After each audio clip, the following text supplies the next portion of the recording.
Happy birthday to us. Happy birthday to us. Happy birthday, dear Talking Fast. Happy birthday to us. Hooray. Wow. Claps for ourselves. Sarah. Good job. We didn't even plan that.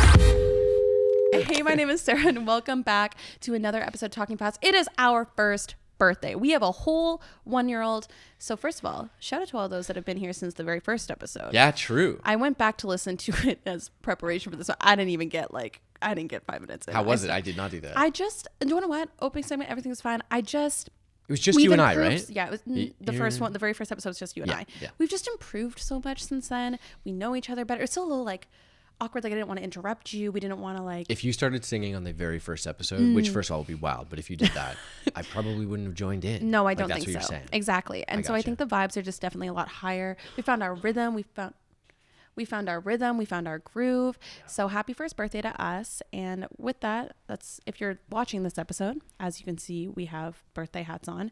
If you're not watching it, right, go check them out. Yeah, go check out our birthday hats. There's going to be a lot of, I feel like, memeable, clippable moments from this. But with that, Jacob, we've made it a full year.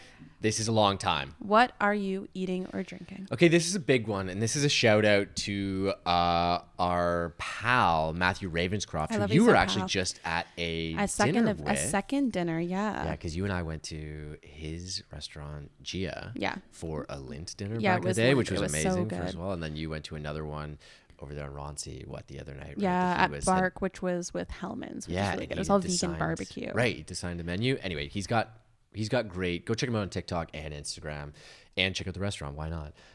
But I saw him post this the other day. It was a kind of a charred cabbage recipe. Yeah. So Haley and I the other night were like, what do you want to do? We ended up making a little schnitzel, and we're like, what can we do with schnitzel? You know, how about a little let's keep that European vibe rolling. Let's do a little cabbage. And I was like, I just saw this video from Matt. So we made it, and it slapped. So it slapped. Well, so we had charred cabbage at thing on Thursday. That's why it was weird that you posted it that night. Oh my God, was it the same one? Maybe. I think so. Probably. Because it was part of the menu. It was really good. They were like cabbage chips, basically. So then they had this really good sauce. I don't know what the sauce was, but it was delicious. So you kind of ate it like chips and dip was the vibe, which I love chips and dip. I said as well, I'm like, in this economy, cabbage, very inexpensive vegetable, and also very underrated vegetable. You can do so much with it. I'm just like, let's give a shout out to cabbage right now. What else can you do with cabbage? Make a coleslaw. I'm not a coleslaw person, but okay, underrated. Really? Shout out Matt. Maybe he'll come on the pod and teach us all about why cabbage is underrated. Yes, Sarah. But what about you? What are you eating or drinking this week? Well, I'm a little out of touch with cabbage, and it's the other end of the spectrum. I went to a bougie dinner on Friday and got called out of touch for it. Anyways, I won't rant and tangent about that. But my friends and I went to Era. The new O&B restaurant. The new O&B restaurant at the top of the well. And we suffered through the snowstorm to get there. I Ubered from my apartment, which is approximately a 5-minute walk, but I had to, I literally couldn't walk. It was insane. It was a big storm. And we actually sat there for 4.5 hours, so we survived the whole storm. Did you get to see the view? Yeah, exactly. Because it has a nice view, right? Right at the end, after we were having a little nightcap, the view opened up the clouds and everything, so we could actually see the view. It was so funny. I walked into the restaurant and the hostess was like, well, we're known for our views, which you can't really see right now, which was very cute. Too bad, but that's good. But the thing I loved about it, and why I want to rave about it, is that the portion sizes were huge. I've been to a lot of these Toronto restaurants, small plate stuff. And I'm like, why am I paying $27 for a small plate? These are not small plates. I literally left with 2 bags worth of leftovers, and it's what I ate all weekend. Okay. So if you're going to go to a fancy restaurant, go to one that gives you good portion sizes. And Era was one of them. I really liked it. Did you have a favorite dish from there? I tried creamed spinach for the first time, which I've never had before, and I loved it. But I had the lobster linguine, which I only ever order when I'm on the East Coast, but it was bomb. It was really good. Mm-hmm. Okay, that is something that I actually have negative impacts on restaurants a lot of the time in Toronto. It's seafood a lot of the time does not hit because it's not as fresh, right? But that's good to know. It was great. I tried escargot for the first time. So overall, it was great. I think if you're going to have a nice dinner and you want somewhere that's actually going to be good food and good portions, Hopefully they don't make their portion smaller after I'm stating this, but the good portion sizes, I would check out Era. It's worth it. And I feel like for like a birthday dinner or a little splurge, also the music, bomb. It plays like pop girly playlist. Like we heard Tate McRae, we heard Dua Lipa. It was like a very good playlist, which set the vibes. Did they have like Jacob's Songs of the Summer on? They might as well have. It basically felt like that, but I highly recommend going. And yeah, it was a good time. Sarah, what about what we're watching or reading? What do you have this week? So I started a new Housewives show. Really? Because I was obviously am a Vanderpump Rules girly. In my soul, new season starts at the end of the month and I'm so excited. But I needed to like broaden the Bravo universe. I need like other things in Bravo. Which one are you watching? I'm watching The Real Housewives of Salt Lake City. Oh, it's only 4 seasons. They're all like ex-Mormon. Jacob, I thought Vanderpump was chaotic. They have nothing on these ladies of Salt Lake. Nothing. What do they do? Is it like ski town? One woman said one woman smelled like hospital, and then she was crying because she's like, my aunt's legs just got cut off. How dare you say I smell like hospital? You know what? If someone smelled like hospital, I would tell them to. And they just like this stuff. They say every episode, they're so out of pocket. It's incredible. And so again, much like Vanderpump, I got inspired because there was all this like drama that happened at the reunion, and that's what made it really popular. So then I was like, okay, maybe I'll like give Salt Lake a try. And I watched an episode when I was visiting my friend Kate in Montreal. Shout out Kate, because she is really the reason I watch Bravo. And I texted her. She goes, I'm so excited for this journey for you. And I also am very excited. So wait, how far along are you on this journey? I'm only like halfway through season 1, but there's only 4 seasons, so I'll be done pretty soon. But let me know. I would love to like talk about Real Housewives of Salt Lake City with anybody that wants to DM me about it. Okay. What about you? What are you watching? Okay, well, speaking of villains, I also watched something that was a little bit villainous. And this is something that you and Izzy actually went and saw together. You were super excited about it to go and see, I think, the premiere, right? Yep. Here in Toronto. Yep. The new Hunger Games movie, which is not so new anymore. I know that this is a few months ago. Or the Ballad of Snakes and Songbirds. Izzy, is that right? Yes, as he's saying yes. So we nailed it. Collectively. Team effort. Good job. Neither one of us nailed that individually. Doesn't matter. But yeah, big villain. I have watched the first 3, I guess 4 technically Hunger Games movies. I was a fan. Everyone knows Presidents Know, right? Never read the book, so I don't have like the source material going into them.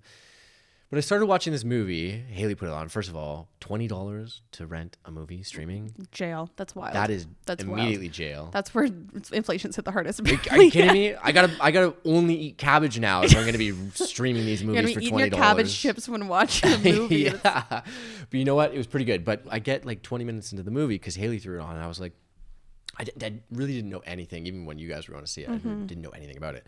But I'm like, oh, this is the origin story of Snow. Yep. And first of all, long movie. And it's told in 3 parts, essentially. Yeah. And they're 3 very distinct parts. I must have missed the first title or both titles when it said part 1, part 2 kind of thing.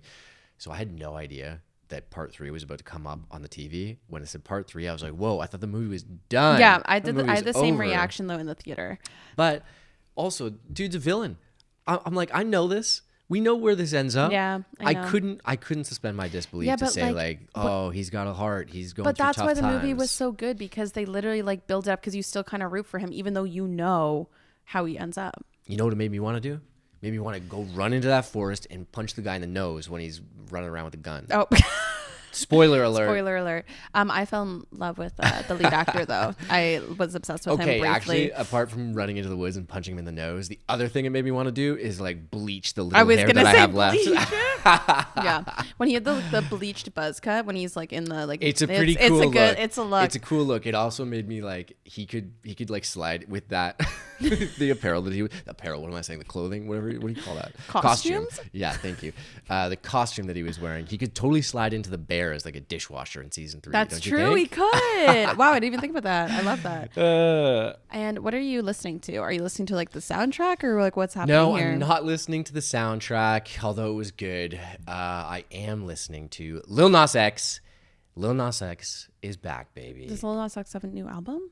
A new single out. Oh, okay. Yeah, and so there was like Lil Nas X was all over TikTok recently, being like that he's now it's a little bit contentious, as he was kind of saying that he's converted to, I think, Christianity or something. Like he was going in on religion again, which I'm not a huge fan of, like co-opting anyone's religion for financial gain.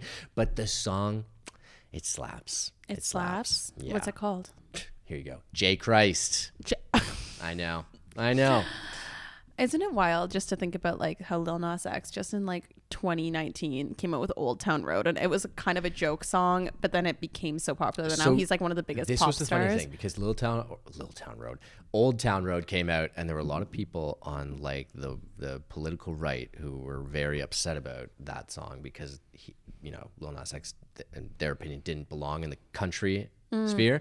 So this is kind of Lil Nas X doing this again, because a lot of those same people, it seemed, in his TikTok comments were looking like, oh, good on you. You've actually come around to find Christ. Interesting. Okay. So yeah.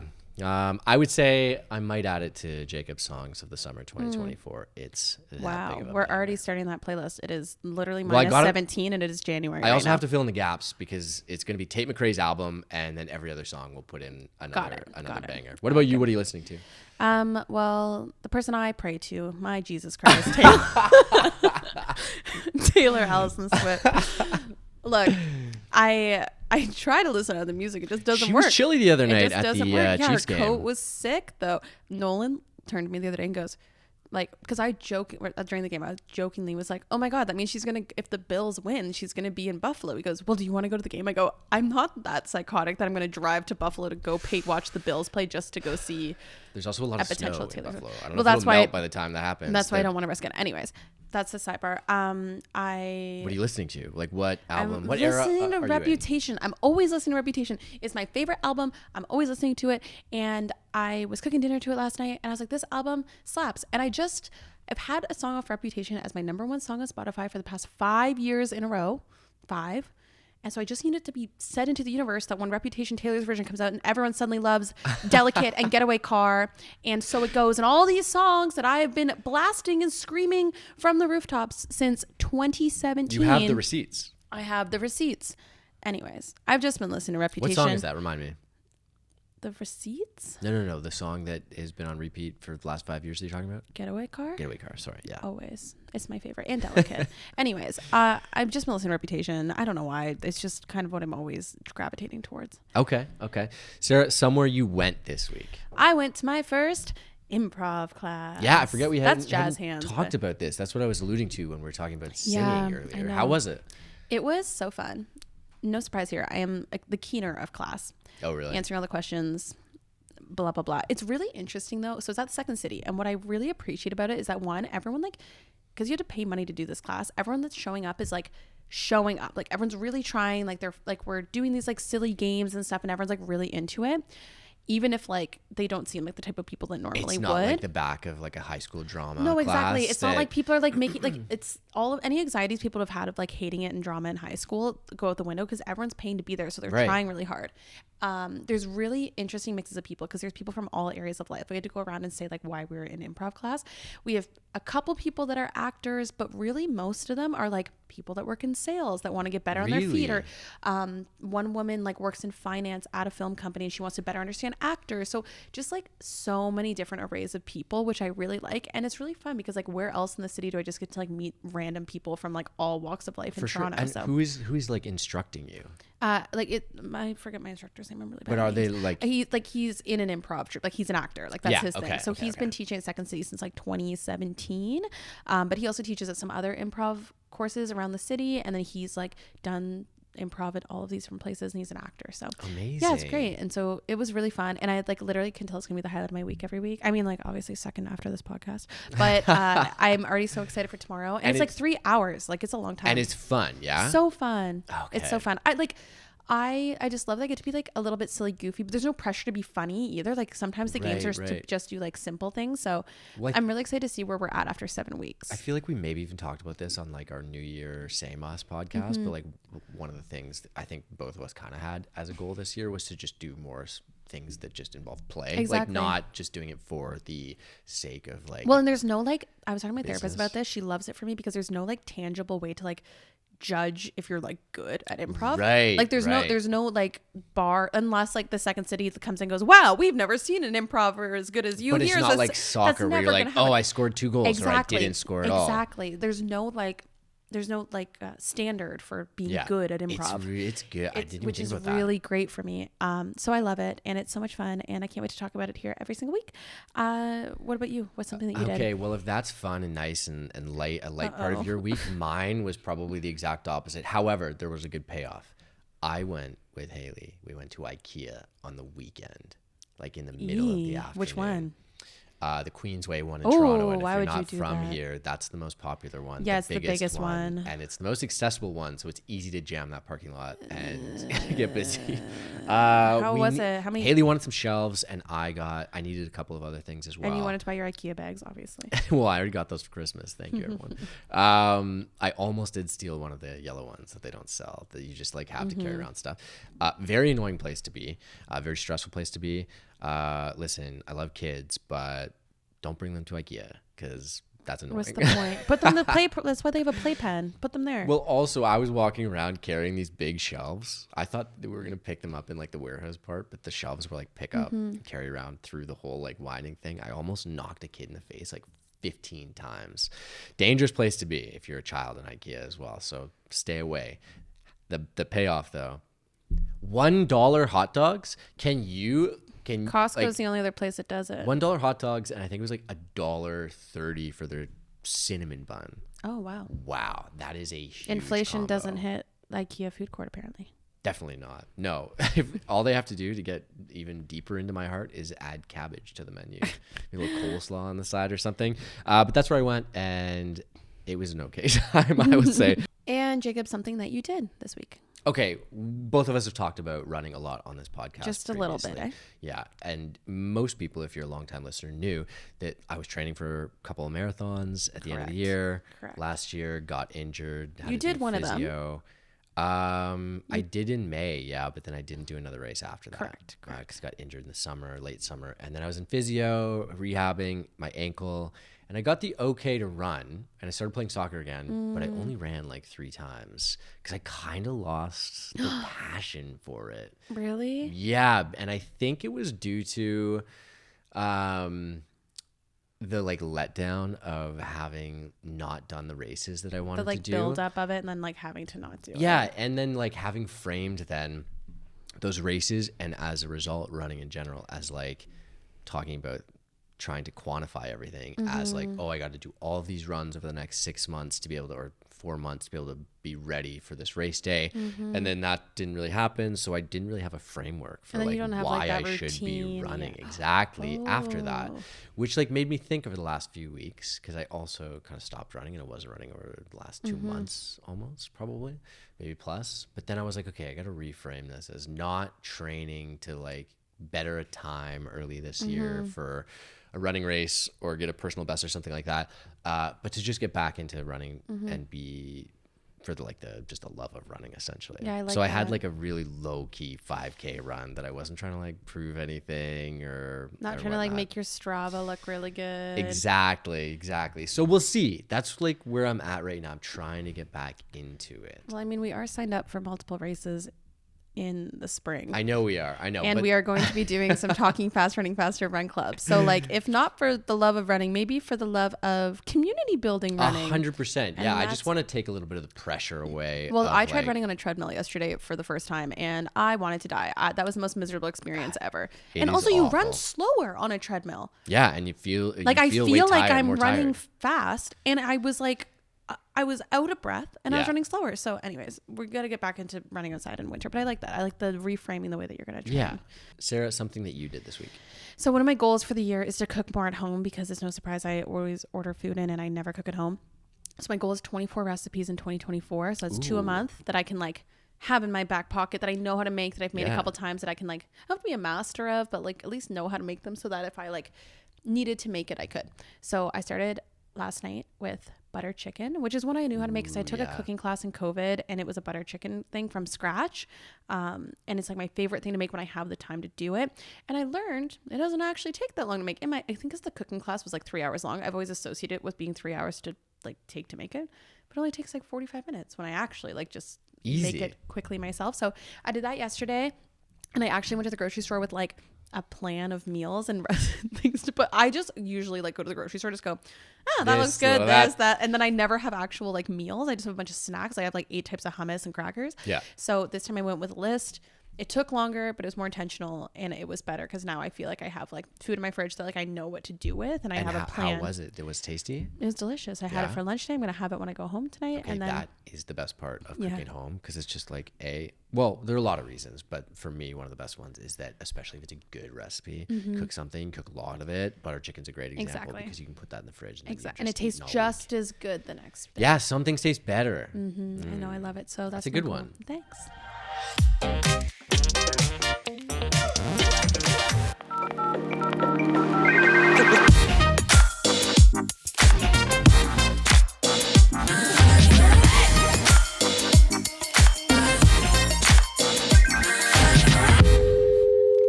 Oh, look at your cameras. Yes. The same camera you've had for the past year. That's where you're looking. Is there a camera over there? So I hate that I laughed at that. Oh my God. Okay. Sorry, Izzy. The banter. Hello, and welcome to the first ever Talking Fast game show. Sarah versus Jacob. Good answer. Great answer. So we're going to play a quick game of this or that. Now, I'm going to ask you the question, but then I'm going to give you multiple choice answers. Since we don't have buzzers and it would be complicated with the table, it's just whoever shouts out the right answer first. The first one's a bit of a mouthful, so be patient, guys. What did Sarah say in Jacob's intro on the first ever Talking Fast episode? 1, alongside me here every week for the foreseeable future is Jacob. 2, sitting across from me for the first time ever is Manager Jacob. Or 3, I'm Sarah and this is Manager Jacob. Thanks for listening to our first... It's okay. Okay, this is where the yelling out doesn't work. And so you know, and should have been faster. I know, but yeah, I don't disagree. Oh my God, that's why we need the phone. Oh my God. Okay, I believe it's already getting chaotic, listeners. We might have to have a trick question. We might have to have Michaela go in. The foreseeable future was definitely in there because I'm still on thin No, ice. I think that was not episode 1. I think this is a trick question, and it's B. So thank you for all these violent noises. Michaela, keep a watch on them. We might have to get you in there. I will say it's whoever shouts out the answer and the right answer first. And it was, in fact, Jacob. Yes! God damn it. No swearing on this talk show. Yes, it's family friendly. It is allowed. We're explicit. On the first ever episode, this is going to be mostly the first episode, guys. What was Jacob drinking that week? 1, coffee. 2, water. Or 3, margaritas. A. Did you say A, Sarah? B. Fuck, is it C? Oh, it's shoot. not a margarita. You know what? No. I need both of you. Instead of saying A, B, you were answering coffee and you were answering water, Jacob? Yeah. Yes. So Jacob is once again correct. He was drinking water. I wanted to throw you off because at the beginning, Jacob was going on vacation, so I wouldn't know if you guys thought that you were going to be drinking margaritas. And Sarah, you were actually also drinking water that week. What? Yeah. Wow. I don't think I ever drank. Only time you I don't think water. I ever drank water ever again. Yeah, just to throw back to January. I did like water, coffee, water 4 times in a row. Mm-hmm. Interesting. Okay, next question, Izzy. This game sucks. I'm hearing a sore loser. Can we get a sore loser sound effect? So the fun fact is I actually edit this podcast, so I can make it that I win. But fun fact, Sarah, you were doing dry January last year, so that's why you were drinking water. That's why you were drinking water. Oh, wow. Yeah. You're doing that again, right? I definitely did a full dry January. No, I didn't. There's no way I made it through the whole month. I started the month in Cuba. Anyways. Maybe you did damp. What do they say? Damp. That is something you guys also mentioned on the podcast was damp January. But Sarah was doing dry January. Okay. Now, on that first episode, what was Sarah watching? 1, Elvis. 2, Everything, Everywhere, All at Once. Or 3, The Fabelmans. Ooh. I think you took from other episodes because I have watched all of those and talked about all 3 of those on the podcast. But you mentioned one. I think it was B. It is B. Oh, yes! She comes back. On that first episode, Sarah was watching all of the Oscar-nominated Best Pictures. And so you did mention The Fabelmans, but that was something you were going to watch ahead. Those are also all things that I added that episode or those episodes to my to-watch list, and I haven't watched any of them. That checks out just like the TBR. Yeah.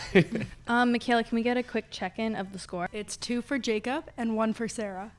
All right, we can make a comeback. There's a lot more questions, though. This one's a bit of a hard one, so listen. Open your ears, kids. You both named podcasts that you were listening to.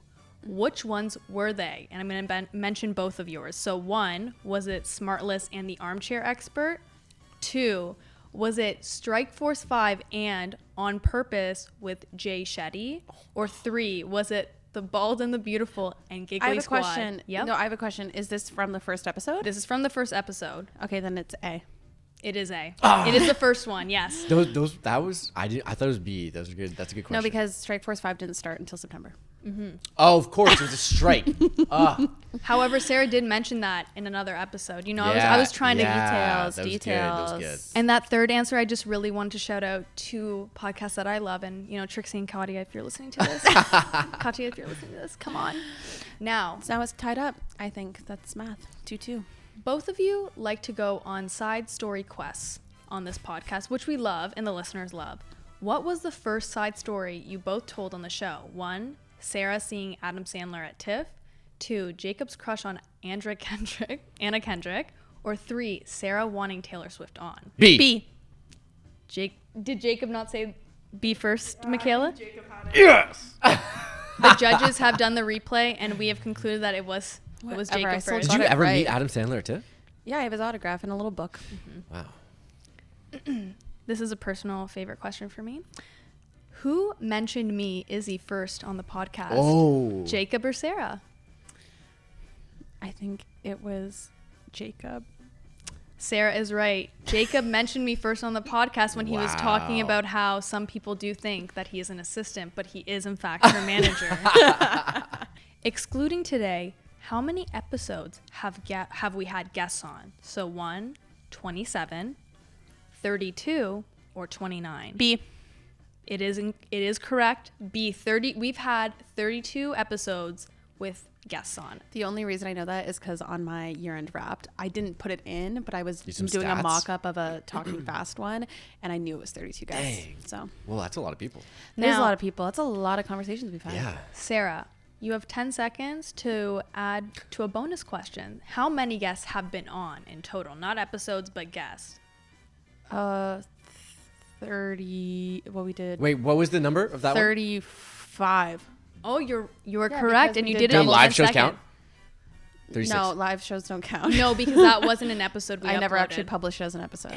35 because we did a double episode Yep, with you're correct. Vic and Miri, and we did a double episode with the movie Taylor podcast. Swift's, Oh, and Taylor Swift. Yeah. and I might be Recap, right? 36, no? And the Eras Tour recap. Would that not be 36 actually instead of 35?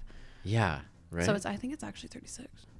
I also got the bonus. So gets I'm it winning on 5-3. Yeah. I'm winning 5-3. Funny to enough, be clarified, Sarah's winning 5-3. I don't have to edit this now, which is great. so Jules just called me, and funny enough, this next question is about our upcoming guest. Whoa. What was Jules' episode called on YouTube? Oh God, 1, I didn't title it. How to become a famous person. 2, the life of a famous person with Jules the Lawyer. Or 3, don't become a lawyer. 1. Oh, it is correct, It's Jacob. also A is the correct answer, not 1. There Well, was she said no 1. number No, 1. she was saying 1, 2, 3. Yeah. You've been saying ABC the I know, whole but she just time. switched it. She just switched it. I clocked that, and that's why I said It 1. is, it is A. As I mentioned, we need to keep our listening ears on, guys. Oh my God. I'm still winning. It's 5-4. 5-4. Yeah. Well, it'll be tied in a second. You know, I'll let you know what the score is, okay? Oh, maybe you could dock a point. Descent.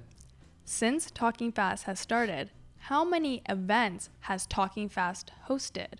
1, or I'm not going to name numbers. So is it 2, 3, or 6? 3. It's correct. Now, Jacob, God. it is your turn to answer a bonus question. Name all of them. Ready, set, This go. is easy. Talking Fast, Running Faster. Talking Fast, the live show. And at Snakes and Lattes, Taylor Swift. Oh, trivia. you barely made I that didn't one. think you were going to get it. You barely made I didn't that think so one. either. God damn it. Sarah, it you is winning 6-5. I was going to say, do we want an updated score? No, I know what the score is. That's fine. Now, this is rapid fire. This is just say what you want in your heart. There's not going to be A, B, C, D, E, F, G. There's not going to be any multiple Who's choice. your favorite guest? Yeah. I mean, I don't even think I have an answer for that. now you might have to think about some of these. What was voicemail originally called? Mailbag. Sarah is in fact correct. 6-6.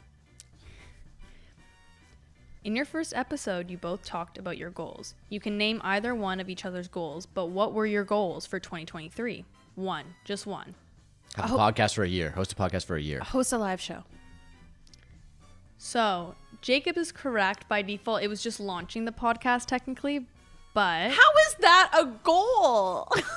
You said it. It's so stupid. You said it.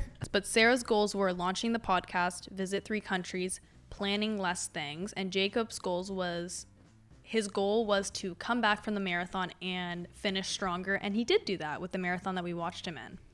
And you guys all, I think you accomplished all of your And goals. if anyone was wondering, I also went to 3 countries. Yeah. Yeah. You accomplished all your goals. Okay, so what's the score now? Not 6-6? Got it. Cool.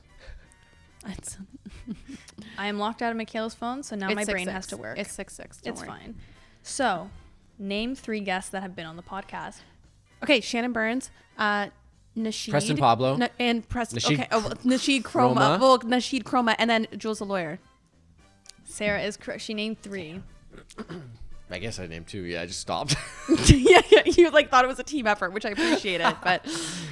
So, Sarah got that one. And we just have one last question for her. So it's for a tie or I win. What is a difference from our first episode to today's episode? We're sitting on different sides of the table.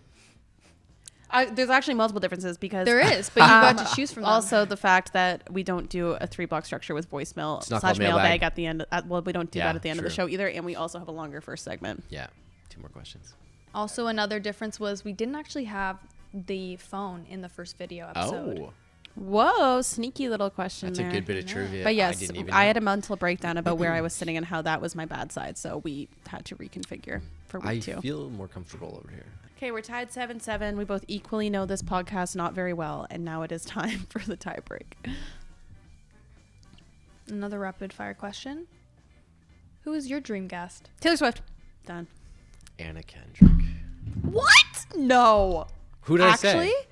Did I say someone? Or Oh, no, this it's was just to whoever say? you guys Yeah, yeah. wanted from your hearts Anna right Kendrick now. is your dream guest? Why, you want me to put her on blast? There was no right answer. It was just whatever Yeah, you guys yeah. want. It was We can just whoever go with that. answered first. But I won. 8-7. That was pretty close. That was I pretty mean, we Close still... only counts in horseshoes and hand grenades, my friend. So. Whoa. I mean... Never heard that before. Oh, yeah. You've Well, never heard that saying No. before? What does that even mean? Horseshoes and hand Well, grenades. hand- I get. You don't want to be And close. horseshoes, because horseshoes you don't actually have to get it around the... As long as you get it close. It's closest to the little Oh, thing, not the okay. actual. Yeah. That makes sense. Miss Sarah Jenkins is the reigning winner of our inaugural competition show. I should be. I I'll edit see this you thing in every week. 1 year, Sarah. Another year. Well, see if you make it that far. I will say it was a close call. Thank you so much for both of you coming on. I know your families are super proud of you. Now back to the episode.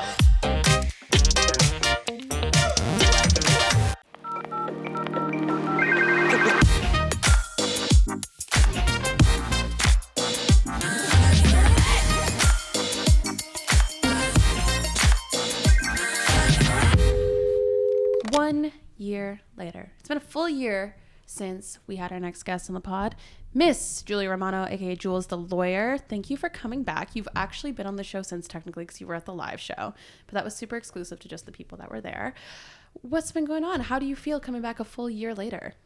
I feel like everything has changed, but also Yeah, that's but things have stayed the same as well. I got married. I left my job as a lawyer. Yeah. I feel like those are the 2 big changes for me. Yeah. And it's, we'll dive into all of that because it's actually crazy. Because, like, actually, when we were thinking about having you on the show, it was before you had, like, announced that you were, like, leaving that job and all of this stuff. We knew, obviously, you got married. So it's just crazy to think of, like, how much, it doesn't feel like it was that long ago. So for how much has actually changed in the full calendar year is kind of crazy. So, okay, let's just dive into it. I was going to ask what you think the biggest change has been in 1 full year since we last talked to you. I think it would definitely be leaving my job. I talk about getting married. I don't think there's that much of it. Like change, now yeah. we have Yeah. a beautiful party and Yeah. pictures, and now we are officially recognized by the state. But beyond that, I feel like our relationship has like very much stayed the same, so I don't consider that to be too much of a change. But yeah, I think just like the change in career and career progression would be the biggest change for me. So for those that maybe like didn't see the video, but you put out a video, well, when we're recording this yesterday, that talked about this change that like people that are close to you, we've known has been coming for like a little while now, but a big thing you spoke to was like mental health and the balance of both. But do you want to maybe describe like what your job was before? Because I think one of the things we raised money for at the live event was the organization you worked for. And even then, like, people were asking me like, oh, why'd you choose that one? Because I don't think many people realize what you were doing and the type of work and how taxing mentally the type of law you're doing. So maybe like give the listeners like a lay of the land of what that job was like, and then maybe why, like, obviously it'd be so difficult to balance among other things. Yeah, so I worked at a place called the Barbara Schleifer Commemorative Clinic. It's a local Toronto agency. I worked in the legal department. They have other services beyond legal, but I worked under a project. It was called the And Me Too Project. And basically what the project did was provide legal services to survivors of workplace sexual harassment and sexual assault, specifically for workers in precarious work situations. And on top of the direct client work, we also did public legal education, like going out into the community, doing different presentations, basically just on workers' rights in that context. So like obviously a very like mentally like that's not like a job that you can just like log off, close your laptop, be like, okay, not answering my emails anymore for the day. Like that's like people's your lives in a very like mentally like taxing position. When did you realize that doing that and then also like influencing full time, because it like creating content, all that became a full-time job on its own for you? When did you realize that doing both was just like too much? I think at the beginning it was manageable. I mean, I had worked in that area of law in law school, but I had never practiced in it full time. So I didn't really realize what working in that area entailed on the day-to-day and kind of the toll it takes on the service provider and kind of the safeguards that you need in place. Like, you know, you need to have your therapist, you need to have your just even like in between client calls, you need to have time to like recuperate. So I don't think I realized how many of those things I needed in place and the time that those things take up. Of course. So trying to do that in addition to influencing, which in my second year at the clinic, influencing really became a full-time job. So I think it was in August, I took a medical leave from work for mental health reasons.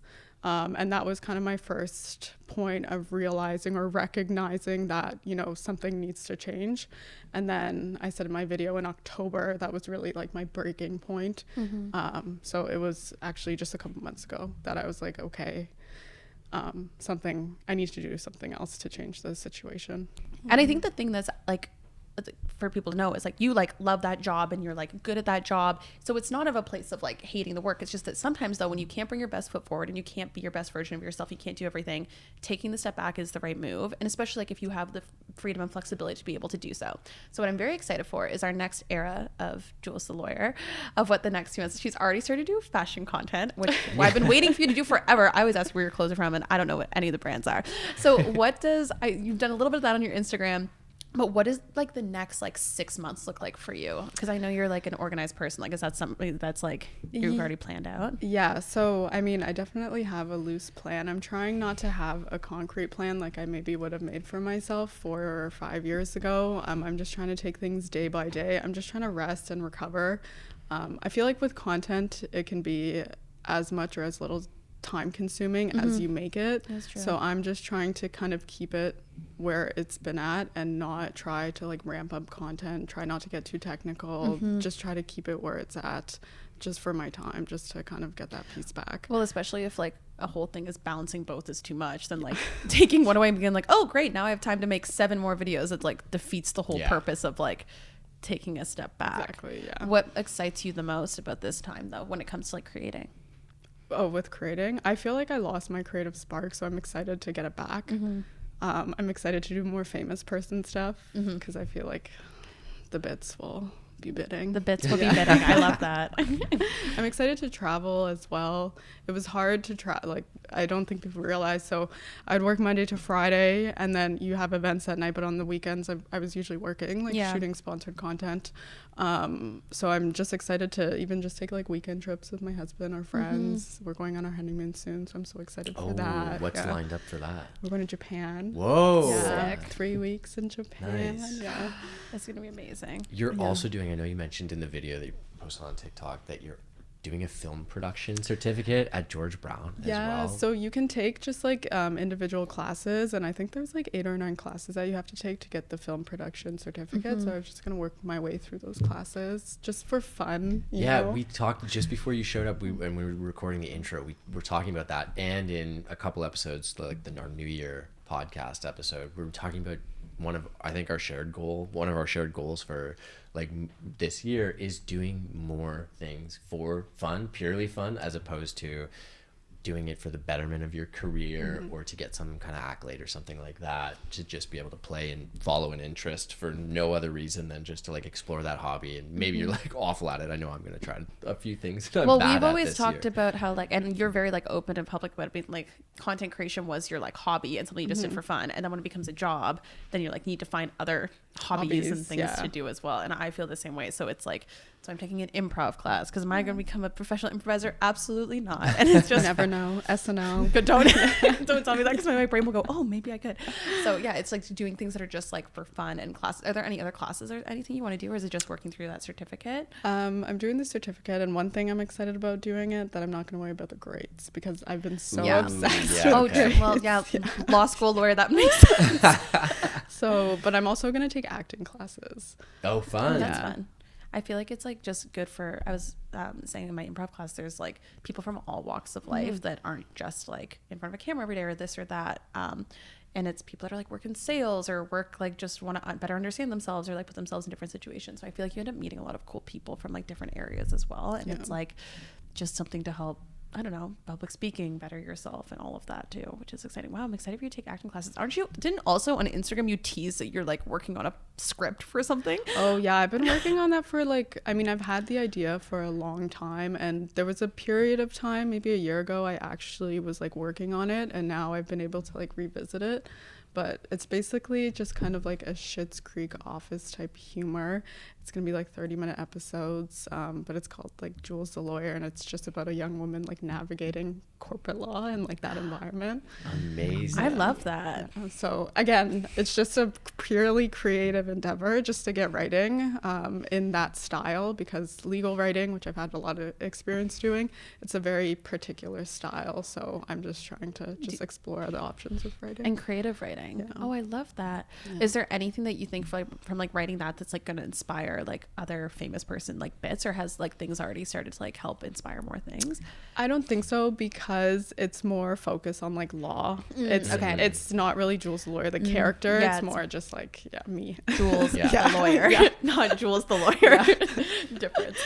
One other change you referenced as well is that you, and this is super interesting to me because I'm on the talent management side, but you left your creator management agency as well after a couple of years. 2 years, right? yeah. 2 years. Can you talk about, I know in the video you talked about it, but maybe you can go into it a little bit more detail here of how you're shifting, I guess, the business side of being a creator and where you can maybe redirect some of those funds. I know you referenced briefly about you're in a phase of trying to figure out how to go about that, but can you talk about that? Yeah, so I'm working with my friend and now business partner, Osa. Shout out Osa. Yeah, shout out We to love Osa. So she's doing my influencer management. So I'm kind of creating like an internal team. I feel like that was like my next step to growing just like revenue and financially as a creator. But we want to in some way work with brands to so there's so much funds and money that goes into influencer marketing, as I'm sure you guys know, for just like random products. Yeah. And what we want to do is in some way give brands, like in the context of the deal, give brands the exposure on our platforms that they're paying for, like they would initially in a traditional brand deal. But instead of the revenue coming to the creator, we invest it in the community. And there is a fine line to walk with that, because, you know, you want the creator to be paid as well. So maybe there could be like a split arrangement or something like that. We haven't really ironed out all the details, or even hosting events where, you know, a percentage or, you know, donations are made to a specific organization. So yeah, that's in the pipeline. I think it's so interesting though, because a lot of times, especially with events or just like product drops and that kind of thing, brands often, whether it's, you know, to some social justice cause or around the environment and or that's something, you know, in those areas, a lot of the time it's just lip service that brands are kind of offering, and you don't really know, you know, where your funds or your support behind a brand, how that's actually benefiting the world at all. So I think that that's a great idea. Yeah, and you know, like carbon neutral, I feel like brands and products and consumerism, you know, it has a negative effect. So that it defeats the whole purpose of it. This is how they get carbon neutral in that context. I love that. But even like I think of like creating systems in place for like, I think of how many like people like that think of like PR or like, oh, I'll just donate to a women's shelter, this or that. Or even like trying to find other ways to put systems in place for like creators and people that are like to be able to have a trusted place to be able to work with an organization that can help them like drop things or like redirect not just funds but also like product and stuff as well. I think about like when I worked with a toilet paper brand and they sent me like 80 like packages of toilet paper, and it's like, okay, like I don't need this much. I'd love to find a place that's like a reputable trusted spot that I can easily go and like work with as well. So I think like you like that idea will be able to branch off into like a bunch of other things, which is even really exciting. Diapers. I asked a very big diaper supplier because I don't know if people are aware, but at homeless shelters, certain goods you can't get them on a recurring basis. Some of those goods are baby formula and diapers, which very important. Yeah, like the basic necessities. So if anybody wants to donate some diapers, just clients at where I used to work, they would definitely appreciate that. But even that, it was like impossible to get diapers. That's insane. Yeah. So when you think about like, yeah, and then like, but those same diaper brands are like doing advertisements and paying creators to do stuff as well. Where does that come from for you? Like, where does that, because there are a ton of creators who are strictly, and I know it's a bit for you about being the famous person, but like a lot of people are genuinely like that, where they're just trying to secure like the biggest financial windfall for themselves personally. Has that always been something that you've been interested in, is let's say benefiting society in general, or has that been a more recent development in how you want to go about your, you know, career as a creator? As a creator, I mean, it's definitely more. We've been in talks of doing this, but I think actually executing it has been more recent, just because we have the time. And I just started working with Osa, and we kind of have this common interest. So I would say it would be more recent. And especially because she comes from like the manager side as well, so she sees it as well and sees that side. I also just think like, because we've done it a few times with like events we've done, because like our events will always like be for like a charity or a charitable organization at some point, but even that's like, because it's not as common, it's hard to like almost sell it too, to be like, like it's like we'll get product or something, but it's like, no, like actually like we're just trying to make the biggest donation possible, we don't care about the, you know. So I think even like setting up a system that creates then a standard for what that would look like okay, like you're still getting the exposure from Jules the Lawyer, but she's also hosting this event that then will raise the funds for this, or like even just like taking the base cost of what it costs to host an event, so then everything else can actually be profit for the organization. Because we, you know, there's events Monday to Thursday every single night, and these events probably cost what, $40,000 to $50,000 at least to and that's run. for like a bare bones event. So if we just had one of those, like even one every 6 months, like that would be, you know. Well, as a creator then too, if you know that it's genuinely like benefiting other organizations other than just the brand, you're probably going to be more engaged in wanting to share about that. And you feel good as a consumer purchasing the product. So for me, it's a win-win all around. Of course it is. Well, because I think of even like I've been to things where it's like the activities like wrapping Christmas presents for kids, and you automatically feel like better going. It's something so simple, but you feel better like going, like exactly thinking of other ways to incorporate. But those, you're right. There's 5 days a week at $50,000 at least, maybe $100,000 a pop, depending on what it is. You only go to so many open bars, and so I know. I love that. How do you think, if at all, you've evolved as a creator in the past year since we've talked to you last? I think my videos have gotten better a bit, just in terms of how I shoot them, and I guess incorporating the hook and all of that kind of stuff. I definitely care less about what people think online, which is good for me because I definitely spent too much time poring over the negative comments when I first started. Same. Which has like in turn allowed me to just like create content that I want because I'm not so worried about like how the public perceives it. Yeah, it's I feel like that's like the one thing on every like content creator's journey that like maybe doesn't get vocalized as much, but it's definitely like a process of, and I'm still learning how to do it. Like there's days where it pisses me. I'd say now I used to get so upset over comments. Now they just piss me off, which I'd rather have like that like annoyance, anger, like I'll show you, rather than me sulking mass, like being like, oh my god, everyone hates me, like crying about it. Yeah. Wait, I love that. So then what do you want to see it evolve into over the next year then? I bought a new camera, which I've just been like fiddling with. So I think I would like to just like master kind of the art of videography, incorporating some cinematography and stuff like that. I'm going to start YouTube. Yeah. Oh, that's exciting. Yeah, like actually kind of after I'm going to give like 3 months to like chill. Yeah, and, like, of course. Are we talking daily vlog type thing? I don't know if it'll do daily vlogs. I want to do more. I just have so much background in, I guess, like workers' rights. So I'm gonna do educational content on that. Yeah. And then probably daily vlogs. I want to do bits as well, like parodying, like the Hot Wings like session, like that. Vogue like 73 questions, just like funny, just like silly stuff. But then stuff that's still so authentically you, because it's like two things can be true. You can do educational content that's still like flexing your like legal muscle and all of that stuff, and then also like hilarious bits and like parodies and stuff, which is also great. I think YouTube's a good space for that too. Also just like, I mean, that's what this show has given like me at least, is the opportunity to be able to speak more on things for longer than like a minute. Because even like they have 10-minute videos, which you did for like when you're like announcing that you were leaving your job and all the changes that are happening, but it still like doesn't necessarily feel natural on that platform. It's not the same. It's not the same. So I think like it's really cool. You'll be able to like dive into things a little bit more, and people would then in turn get to know you better, which is like always a good thing.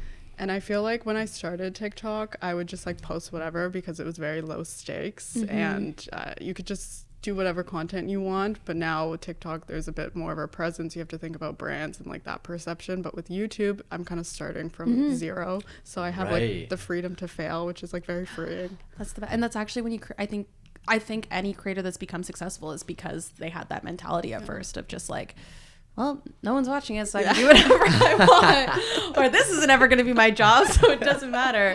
And then it's like 4 years later, and it's flashing. But you did try that a little bit, right? Like you said fashion content is new. Yeah, so I think Sarah knows. I just love fashion. Like, I just really like it. Yeah. And not like, and there's a difference.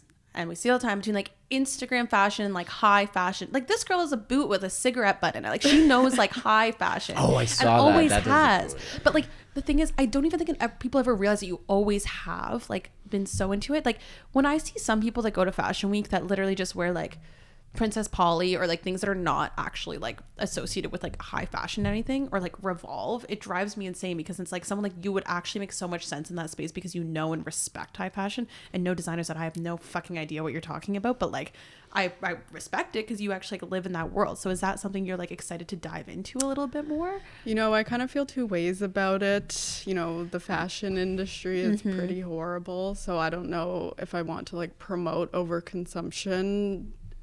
But also I think like you in yourself, there's an authentic way to like do it without promoting overconsumption. Yeah, so right? I think why I felt more comfortable recently posting more fashion is because most of my stuff is secondhand designer, or secondhand vintage, and whereas if I was like shopping Zara or Aritzia or these other big box stores, I feel like if someone saw a top I was wearing, that might influence them to go out and purchase it like directly. But with secondhand stuff, it's not the same.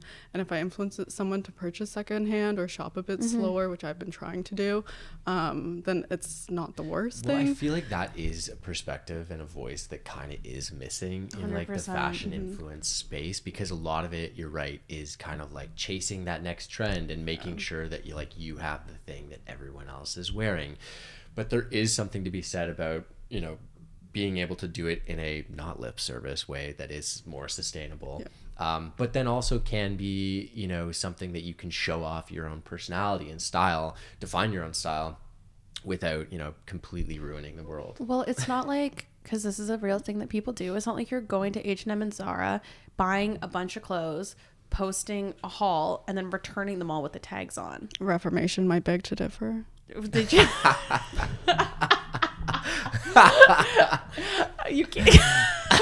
Wait, you roasted a response video. What happened? I'll cut this, alright.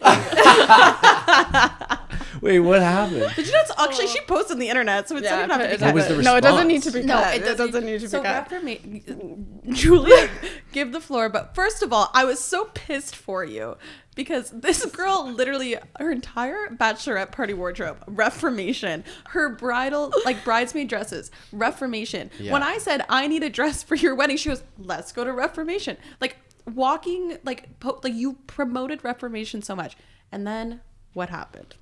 Oh man, it's bad for my brand. No, we don't have to talk about brands. it if you I don't wouldn't want do this to anyone else, but. So basically, I had gone to Reformation. It was New Year's Eve. I was rushed for time. Obviously, David's like texting me, "Where are you? We have a dinner in 2 hours." I'm like, "Yeah, on my way home." So I just asked them. I'm like, "Hey, can I get this dress size 4?" They're like, "Yeah, no worries. I can try it on just because of the time." So they hand me a bag. Just like I checked out. When I got home, when I was getting ready, I realized the dress was size 0 instead of a size 4. So it's too small, but people were at my house when I was like trying on this dress and realizing, and I was like, oh my God, I have nothing else to wear. So I just like tried to make it work. So I go downstairs, we have the party, but we were going out after to an event, a DJ event, which is why I got the dress and for the party. But I couldn't wear it out because it was too short because it was so small. So then my cousin, who she's like my stylist / assistant, she went to do the return for me and they like wouldn't return it. And then there was just some false information that they were telling to my cousin. And I was just like really displeased with how they were really rude to my cousin. Oh no. So and they wouldn't do the return. Which is also insane because like Kennedy's like Kennedy's the nicest person. Yeah. It's not like she would have been in there and been like, return this. Like literally like the kindest, sweetest person. Yeah. Vintage designer in Reformation. Ins and outs 2024. Ins and outs for 2024. But yes, all to say is you're not somebody that's like doing those like mass consumerism style like most hauls you see on the internet that are like in exactly in style for like whatever's at the moment is people returning them the next day or like whatever with like tags, or people wear clothes to events, return with the tags on. So I think even what you're doing is more so like influencing style than consumerism, even because like if I'm looking at a like video that you're doing, it's like, oh, I might not be able to buy that exact piece, but it's like more so influencing how I can like approach style. And shopping and purchasing, because I've definitely been at a period in my life where I felt like all my money was going to clothes, and I feel like that's a really relatable feeling, and it gave me a lot of financial anxiety because I was always purchasing stuff that I definitely didn't need. I had so many clothes in my closet, so now I've just been, especially having a platform and potentially influencing people to spend their hard-earned money, especially right now, on things that they don't need. So that's why I've just kind of changed my approach to it and in the way that I'm showing it on my platform. I think it's such a fresh take though for the fashion space, because like you said, like it's not necessarily a great industry, but I think if you're approaching it from such like a consumer first way, like I don't see why people won't. Like I mean, I already like am pseudo being influenced. There's a creator, Christina Mikas, who she's great. She's kind of where I got a lot of my inspiration from. She kind of had the same like shopping addiction a bit. She would say that. So she's definitely been somebody I've turned to like for tips and stuff. I love that. And then it's also not the feeling, the need of like, I need a new outfit for this event or that, and all of it, because it all becomes a cycle too. It's like there's all these events, and then it's like, oh, you need a new outfit for this one or this, and it's like everybody else is wearing a new one, so then you feel the pressure too, and it becomes this like keeping cycle. up with the Joneses, and then you have no money. Literally, but it's like then it's like any money you are making from social media just gets funneled back into the cycle of all of it. And I remember when I was working corporate law, it really frustrated me that part of our income, and it's like after tax income, would have to be kind of reinvested to your appearance in like your corporate wardrobe, because suiting was so expensive, and even just your hair and your nails you kind of had to do as well. And that always frustrated me, and kind of being in this space, I'm like, it's the same phenomenon, like repeating itself. So I'm like, how do I kind of get out of that cycle? That's so true. Then that becomes such a barrier for entry for people like to be able to enter an industry like that as well. 100%. Oh my god. It's all like among so many other barriers in the legal field, and there's like so many, it's all becomes cycles in like its own way. So it's like, even though they're different industries, everything's kind of, capitalism makes everything the same.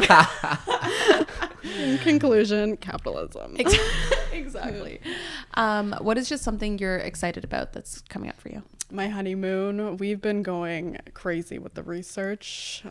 I saw your video about you manifesting the tickets to the Super Bowl. Yeah. Oh, Ghibli Museum. Oh, Both. I mean, maybe the Super Bowl too. I did see that too, but to the museum. Oh, Ghibli Museum. Yeah, a we friend of mine showed just David. did that. It's a process. Yeah, it's hard to get the tickets, but we got them. We manifested it.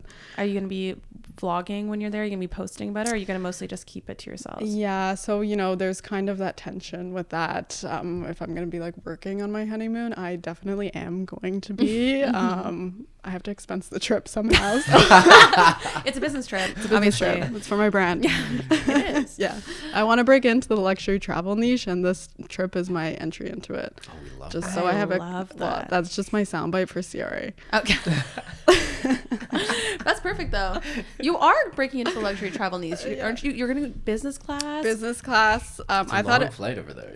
Yeah, we got it on points. I don't think we would ever pay for it, but we did get it on points. I thought it was first class, but the plane doesn't have first class. It's business class. But in my head, it's the same thing. It's well, you first. still get to like lay down. Yeah, that's first class experience right there. Still the front of the plane. It's still the front of the plane. When I would go on a plane like to the economy seat, and I'd see those people in first class, I would hate them. I'd be like, I was like, I belong there. Yeah. Now I get to be that person. I want you to make so much content about you just like being like, that's so good for the Jules The Lawyer famous person. Yeah. But Stay just up you being the in there. entire. Don't sleep. Don't at all. sleep. No. Don't sleep. Yeah, I'm gonna have one of everything on the As menu. you should. Yeah. Everything you can name them up. Everything you drank in your first class. Everything you ate. It's like everything, every single thing about the experience. Which Bathroom tour vlog. Yes, 100%. I'm so excited to live that experience through you. Was there a specific reason you guys wanted to go to Japan? David had never been. I've been to Japan twice. He had never been. He really wanted to go to Tokyo, and we wanted to do some skiing. And it was just like, it just seemed like it matched. It fit everything. Yeah, it's a country that has a little bit of everything. That's perfect. That's so exciting. Yeah. Well, I know you're going to be working during at least a little bit of it, so I'm excited to follow along. Thanks for coming on our 1-year anniversary episode. Yeah, thanks for having me. I want to do one episode where I or somebody interviews you. I feel like that's what the people want.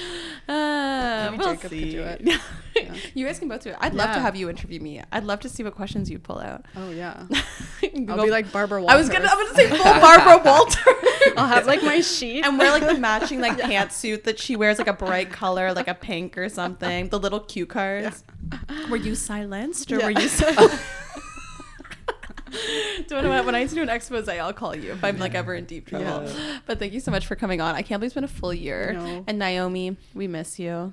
If you're listening, watching, we're gonna send you a little photo after. But it's crazy that like even she's now living in Los Angeles. Oh, I'm so jealous. And you're living in a new house. Like we didn't even talk about how you're living in a whole new house too. Like so much has changed in a year. But still everything's the same. Thank you as always for listening to another episode of Talking Fast. We will be here every Wednesday for the foreseeable future. Make sure you like, comment, subscribe. Only give us good feedback. I'll delete the bad ones. Yeah. That was and if anyone comments on my eye bags, Sarah's deleting it. Yeah, of course. But you don't even you're glowing right now. What are you talking focus about? On my eye bags. Yeah. Eye bags for sure. There are way other things that you can focus on other than that.